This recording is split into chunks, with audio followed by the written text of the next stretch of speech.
possibly participate in a bidding for a new system, a biometric system. If they could show that they could run the NBI data base for 30 years, they could probably qualify. But are they going to be allowed? So that's not an ID question. I will answer. Yes. Are they capable of providing that? Yes, everyone is allowed to participate in the new bidding, which the Secretary of Justice is asking us to hasten. And that will be in the next few months. We'll be coming up with the terms of reference for the upgraded system that we envision for the whole country. In fact, we're envisioning that this system is just a subcomponent to total national justice information system that will revolutionize the IT systems of all of our justice agencies under the DOJ.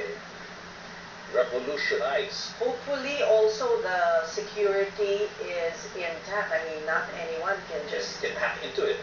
Yeah. Can do a Rupert Murdoch. Of course, that's correct. That's one of the primary concerns that we have to consider. But why did it surface as well, and this can be answered by any of the gentlemen from the NBI, that a classmate of apparently of the NBI chief, Gatdula, is one of the bidders, or is with a provider? Is with a temporary service provider? Yes, is that correct? That's a good question that can be answered by our attorney.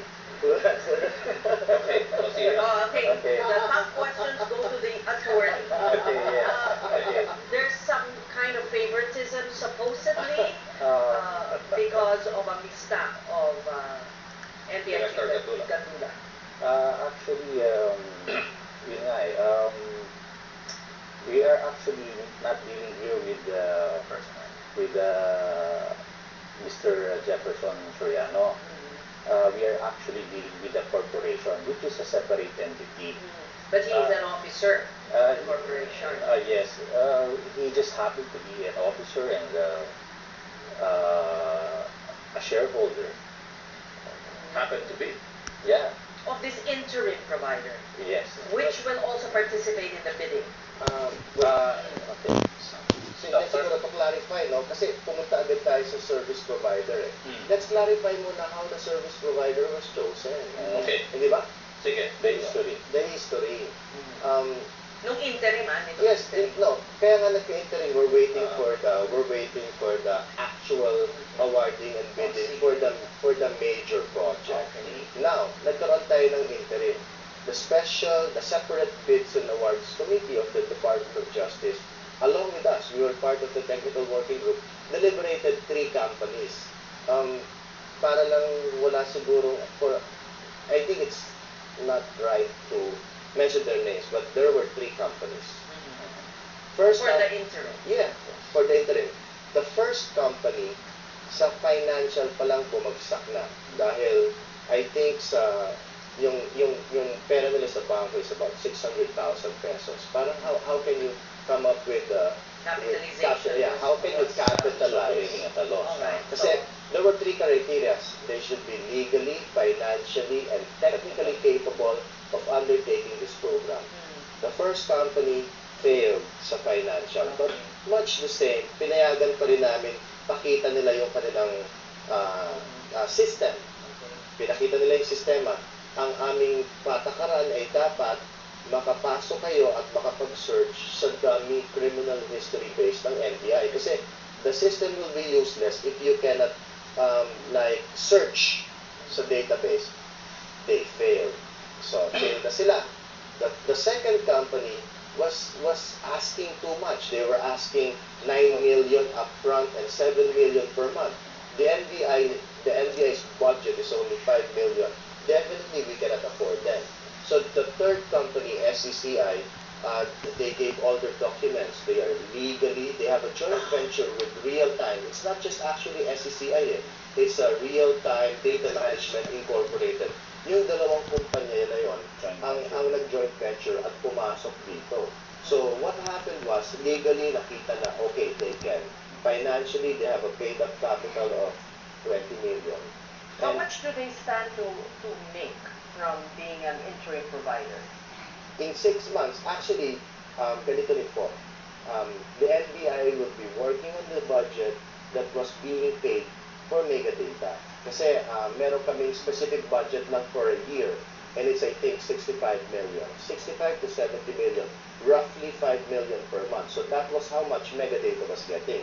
And we can use the same amount of money, according to the Department of Budget and Management, if we use it for the same purpose. So now, we're using it for the same purpose sa clearance. But, nandun lang kami, hindi kami pwedeng tumaas. So, sa interim, sinabi namin sa tatlong kumpanya, we can only work on this budget. And the third test is yung technical.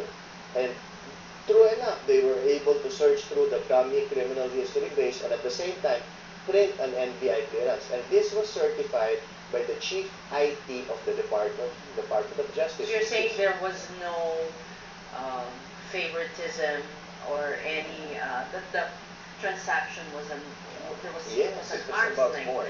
It was about board because it was witnessed by the separate bids and awards committee of the Department of Justice. So we're not dealing with an individual, we're dealing with the company's capabilities. The company's technical, financial, and legal capability was presented, and among the three, it was SCCI, RDTI, Real-Time Data Management. Alright. Eventually, Now let's go to the questions of some of our friends on social media. TJ, are you ready? Or okay, there's one here who says it's been 3 days and wala pa rin siyang NBI clearance from Ceci Sassy and Acabiao. So tell us, how long does it take to before you can get your clearance under the interim system, so our public can anticipate?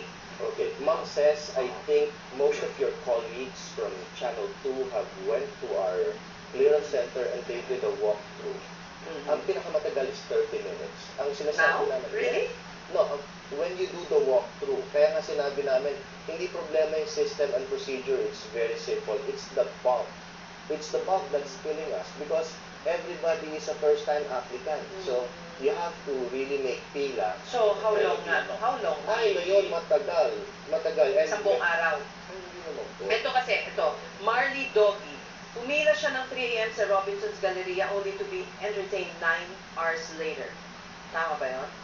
There's a possibility, yes, because That's because of the sheer volume, Doctor. tsaka meron din tayong we can accommodate 500 to 700 sa mall. Sa head office, we can only accommodate 3,000.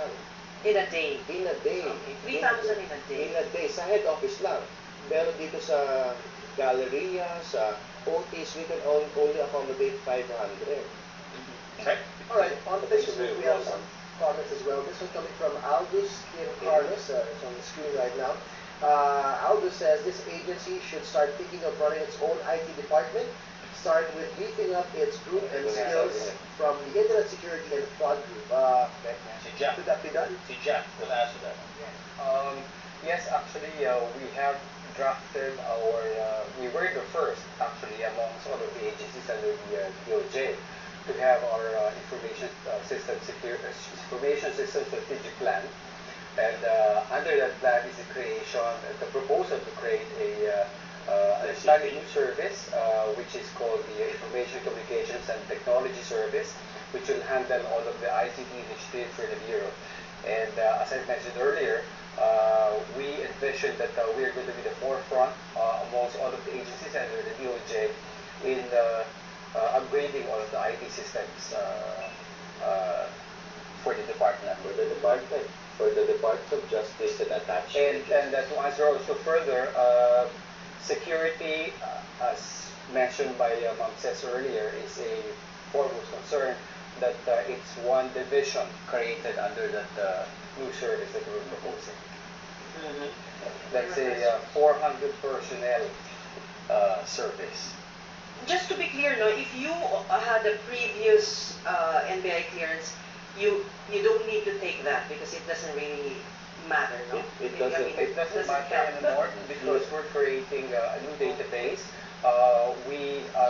Everybody's on your applicant. Yes, the former provider is only capturing images of your fingerprint and your facial image. However, in the system that we have now, we're capturing the mathematical model of the fingerprints, the Armini shades, and that we're capturing also the mathematical model of our faces. So in the future systems that we'll have, we can compare not only fingerprints but also facial images. So just imagine the possibilities that we can perhaps discuss offline. All right. So, and the next bidding, just before we let you go, will be when for the new system? Well, I'll answer that. It's it. Well, the DOJ specifically gave us instructions to fast track the preparation of the TOR, so we could finish the bidding by the end of this year. End of this year pa. Uh-huh. Okay. And how many have expressed interest to participate? Not yet. Not yet. No, As of well, now. there are. Some of the There were. Yes. Actually, it's the reason why the good doctor mentioned earlier that to the question that was it not foreseen? Yes, we foresaw that there's going to be some sort of a process for the bidding to happen. That's the reason why we had an interim system in the event that it will not happen so soon. So at this point in time, it's July. We are forecasting that the bidding is going to be done at the end of the year. So there really was sufficient planning for us to have an interim system in case a bidding really cannot be done. All right. Well, we thank you very much, Dr. Papa, Mr. Bausa, and Attorney Thank you. Advincula of the NBI. We'll be taking a short break now. And TJ will still be with us with The latest from Google